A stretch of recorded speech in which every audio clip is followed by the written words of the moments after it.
Assalamualaikum warahmatullahi wabarakatuh. Jumpa lagi dengan saya, teman-teman sekalian. Semoga semuanya sehat selalu ya dan terjaga kesehatannya sehingga dapat melakukan berbagai macam aktivitas dan kegiatan kesehariannya, terkhusus dalam proses mengikuti perkuliahan. Baik, pada kesempatan ini kita akan berbicara terkait salah satu jenis protozoa yang mana protozoa ini itu memiliki flagella. Nah, protozoa ini namanya adalah Giardia lambelia. Dan ini itu mendiami usus kecil. Tempatnya itu di usus kecil. Dia hidup di sana ya. Terkhususnya di bagian duodenum dan jejunum. Nah, Giardia lambelia ini merupakan protozoa yang satu-satunya yang berada pada saluran pencernaan. Dan diketahui bahwa si parasit ini itu adalah endemik dan epidemik penyebab daripada diare manusia ya, diketahui. Pada awalnya Giardia ini bukan nama daripada parasit ini ya. Nama awal itu bukan ini. Nama awalnya itu adalah Cercomonas intestinalis yang ditemukan oleh si Lam ya, si Lam pada tahun 1899. Kemudian akhirnya berganti nama menjadi Giardia lamblia, yang mana lamblia ini diambil daripada si penemunya ya. Ini biasanya digunakan untuk menghormati penemu. Sedangkan Giardia ini itu adalah seorang profesor ya yang dari Paris. Kemudian yang silam ini dari Praha. Oke, itu ya gambaran umumnya terkait Giardia lamblia ini. Untuk lebih jelasnya kita akan mempelajarinya, mengulasnya secara detail bagaimana siklus hidup misalnya atau penyebab-penyebabnya, morfologi dan seterusnya daripada Giardia lamblia ini.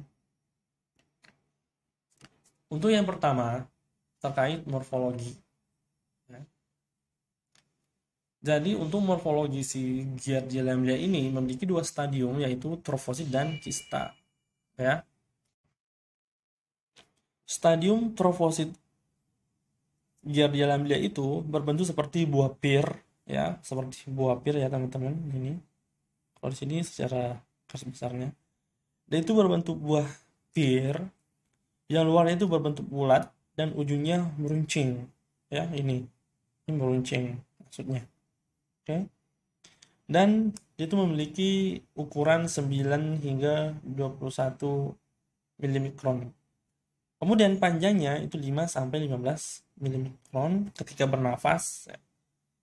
Jadi ketika bernafas itu lebih memanjang, ketika mengeluarkan atau respirasi itu lebih kecil.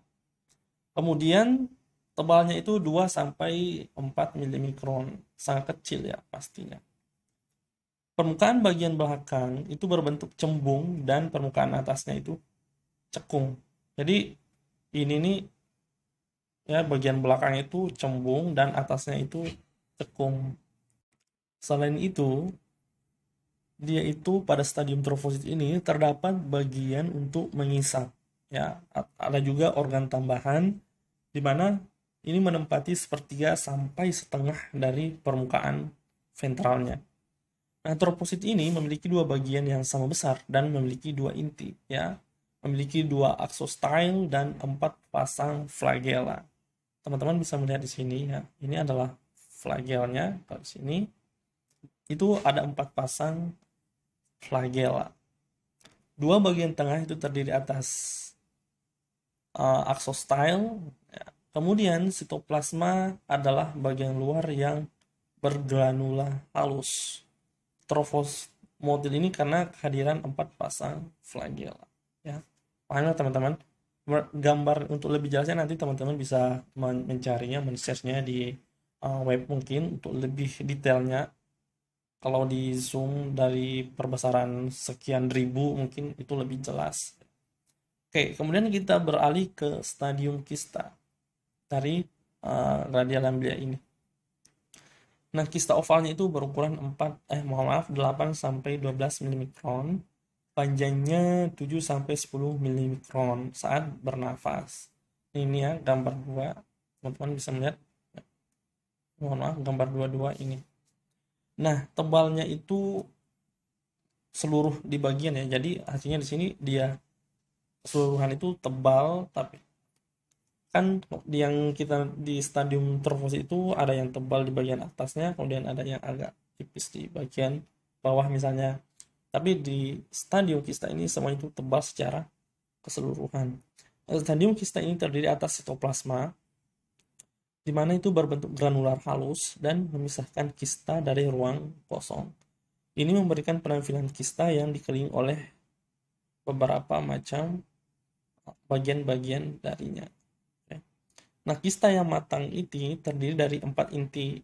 Nah, yaitu bergerombol di salah satu ujung atau bisa terdapat di dua ujung yang berlawanan. Dan juga terdiri atas aksostyle dan bagian tengahnya itu berfungsi untuk menghisap. Jadi di bagian tengah di sini ya teman-teman itu memiliki fungsi untuk menghisap ya. Oke. Kemudian aksostyle ini itu merupakan sisa-sisa dari flagel yang ditempatkan secara diagonal dalam kista. Oke. Nah, dari keempat inti kista ini itu merupakan tahap infektif daripada Gladia lamblia. Paham ya teman-teman? Jadi untuk Giardia lamblia itu memiliki dua stadium, ada stadium trofosit dan stadium kista. Akan tetapi bentuk yang infektifnya itu berada pada stadium kista. Kemudian ini adalah parasit protozoa yang berflagel karena memiliki flagella. Paham ya? Baik, kita lanjutkan. Kemudian selanjutnya adalah siklus hidup daripada Giardia lamblia ini. Ya, teman-teman bisa melihat di sini ya, siklus hidup. Bagaimana siklus hidupnya? Oke, kita langsung ke stadium kista aja ya. Jadi stadium kista tadi kita bahas bahwa itu adalah yang infektif daripada parasit Giardia lamblia ini. Baik. Kemudian stadium kista itu adalah bagian yang penting yang bertanggung jawab untuk pergerakan Giardia. Kista ini sangat kuat pastinya teman-teman. Dan dia itu dapat bertahan hidup beberapa bulan di air dingin, di suhu dingin. Kemudian infeksi itu terjadi dengan menelan kista pada air yang terkontaminasi misalnya. Kemudian pada makanan yang terkontaminasi atau melalui feses, ya, feses mulut ya. Dalam hal ini feses mulut itu misalnya muntahan gitu. Atau tangan setelah kita BAB nggak dicuci. Nah itu ketika kita makan menggunakan tangan yang nggak dicuci pas BAB, nah itu bisa masuk. Disitulah jalurnya si Giardia lamblia ini masuk ke dalam tubuh. Kemudian selanjutnya ya, kista itu melewati perut ya. Tadi ya kita di sini kita lihat juga siklusnya. Jadi ini adalah si Giardia lamblianya berupa kista, kemudian nempel di makanan atau menyatu dengan makanan, kemudian masuk ke dalam tubuh kita yang memakan ya. Oke, selanjutnya setelah masuk di saluran pencernaan atas, maka dia akan turun ke saluran pencernaan bagian bawah ya. Oke, dan dia itu melewati perut dan akan pecah menjadi tropozoid di duodenum dalam waktu 30 menit. Setiap kista itu menghasilkan 2 atau 4 inti ya. Mohon maaf, 24 inti. Dan juga menghasilkan tropozoid. Oke, kita lihat di sini ya. Ususnya itu di usus. Di usus bagian duodenum dan jejunum. Kemudian asam lambung karena adanya asam lambung itu akan mempermudah proses pecahnya kista. Baik. Di duodenum dan jejunum, tropozoid ini ya, tropozoid 4 inti itu akan berkembang biak secara aseksual dengan melakukan pembelahan biner sehingga menghasilkan sejumlah besar tropozoid baru. Tropozoid pada permukaan mukosa usus itu untuk menjaga kelembaban mereka terikat oleh pengisap oval. Nah, ketika isi usus meninggalkan jejunum dan mulai kehilangan kelembaban, trofosit ini akan menarik flagella, kemudian menutup diri dengan ketebalan semua yang ada di ensisnya. Kemudian trofosit ini akan terselubung menjalani fase lain dari intinya ya, yaitu akan menghasilkan 4 berinti kista matang.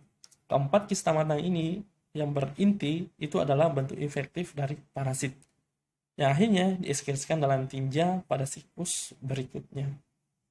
Paham ya teman-teman? Jadi siklus hidupnya itu secara garis besarnya ya, simpelnya, dia itu berada di dalam alam, kemudian nempel di makanan atau minuman yang tercemar atau di tangan kita sendiri karena habis BAB nggak membersihkan dengan sabun atau menggunakan air hangat, sehingga kemudian masuk ke dalam tubuh kita melewati perut ya, melewati perut dan usus, hinggalah akhirnya di bagian usus, duodenum dan jejunum. Dan disitulah dia akan berkembang biak ya, sehingga akan menghasilkan tropozoid yang begitu banyak. Kemudian mereka lah di situ hingga menjadi matang ya, atau dewasa.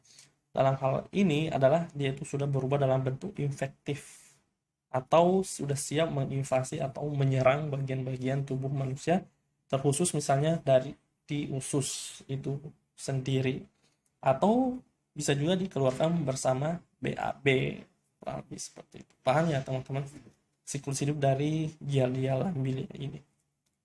Selanjutnya ini gejala penyakit ya, gejala penyakit yang ditimbulkan akibat adanya infeksi Giardia lambilia. Oke, kita tahu tadi ya bahwa Giardia lambilia itu mendiami usus ya pada bagian duodenum dan ileum ya, atau jejunum.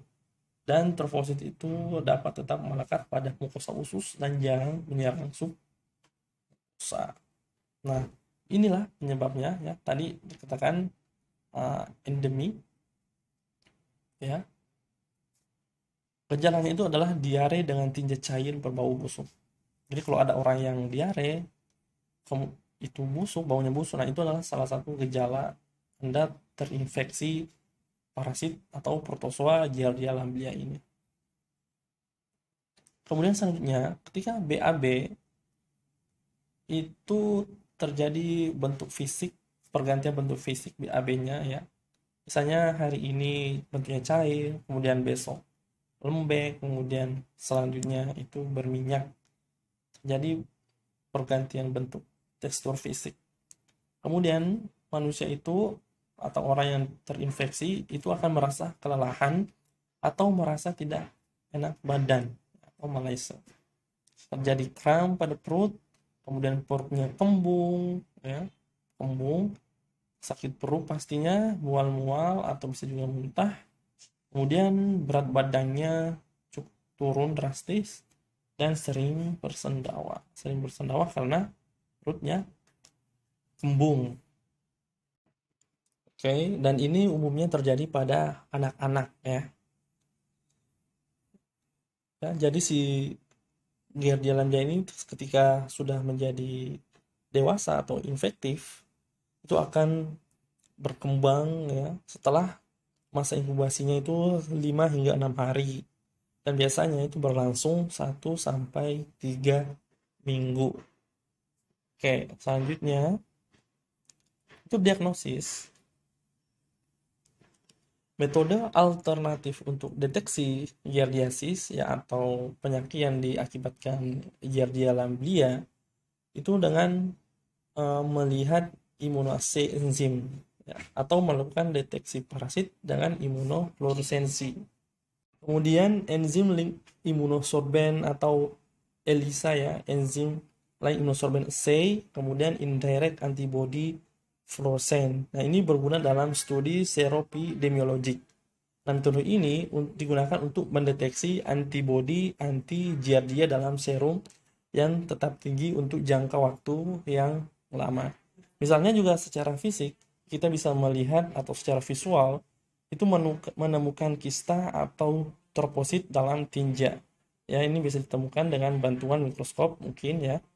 Kemudian tadi ya telah disebutkan menggunakan pemeriksaan langsung maupun prosedur konsentrasi, misalnya mendeteksi parasit dengan ELISA atau melakukan IFA. Namun pada giardiasis akut, tropozoid itu ditunjukkan langsung pada cairan tinja. Ya, kista pada tinja itu ada. Kemudian spesimen tinja itu diperiksa dalam keadaan baik atau segar, seperti itu kurang lebih. Jadi ini cara untuk mendiagnosis bahwa seorang manusia itu mengalami giardiasis atau penyakit yang ditemukan oleh Giardia lambelia. Baik. Selanjutnya adalah epidemiologinya. Giardiasis ini menunjukkan dua pola epidemiologi yang berbeda, ya, endemik dan epidemik. Nah, endemik ini, ya, endemik ini di negara-negara misalnya, terutama pada negara yang memiliki musim panas, ya,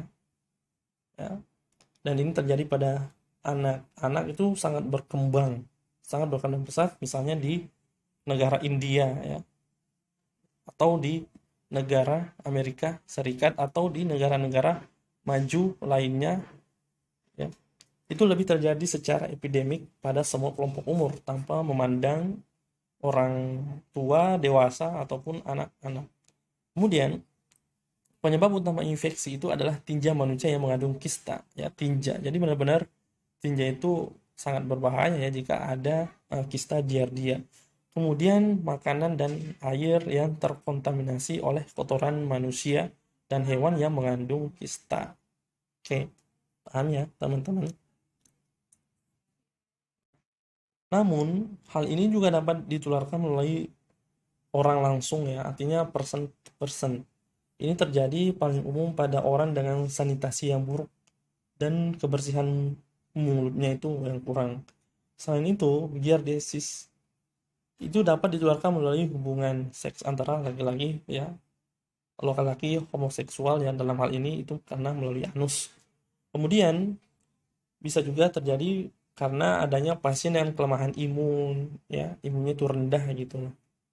Kemudian pada orang-orang yang mengidap AIDS, kemudian orang-orang yang memiliki kekurangan protein kalori sehingga semakin rentan terhadap infeksi giardia. Baik, selanjutnya untuk proses preventif atau pencegahannya. Untuk pencegahan dari giardiasis ini, itu beberapa obat yang diresepkan yang memang tersedia untuk hanya mengobati giardiasis ini. Misalnya adalah metronidazole misalnya ya, atau tinidazole. Ini sama ya isinya. Ya. Atau senyawa-senyawa 5 nitronitronimidazole lainnya yang biasa membunuh parasit dalam usus. Tetapi ya, giardia pada kandung empedu atau saluran empedu itu dapat merusak dan menginvasi ulang usus. Akibatnya kekambuhan, ya. Giardiasis ini dapat dicegah dan dikendalikan oleh peningkatan pasokan air bersih atau pembuangan kotoran manusia, kemudian mempertahankan kebersihan makanan serta kebersihan diri, dan adanya pendidikan atau edukasi kesehatan, ya. Air minum dari danau misalnya atau sungai itu harus direbus kemudian disaring, ya, dan atau diberi yodium. Jadi benar-benar harus diperhatikan. Selain daripada menggunakan obat konvensional, jadi pada dasarnya untuk menghindari atau melakukan pencegahan pada giardiasis itu kembali kepada personal masing-masing, menjaga kesehatannya, ya, tadi disampaikan untuk misalnya makanan, kemudian minuman, kemudian perlakuan-perlakuan yang dilakukan setelah BAB seperti apa gitu. Kurang lebih seperti itu. Baik teman-teman, itulah tadi terkait protozoa Giardia lambelia. Semoga dapat memberikan manfaat wawasan ilmu kepada teman-teman sekalian, terkhusus kepada saya masih fakir ilmu. Lebih dan kurangnya mohon dimaafkan. Saya undur diri. Wassalamualaikum warahmatullahi wabarakatuh.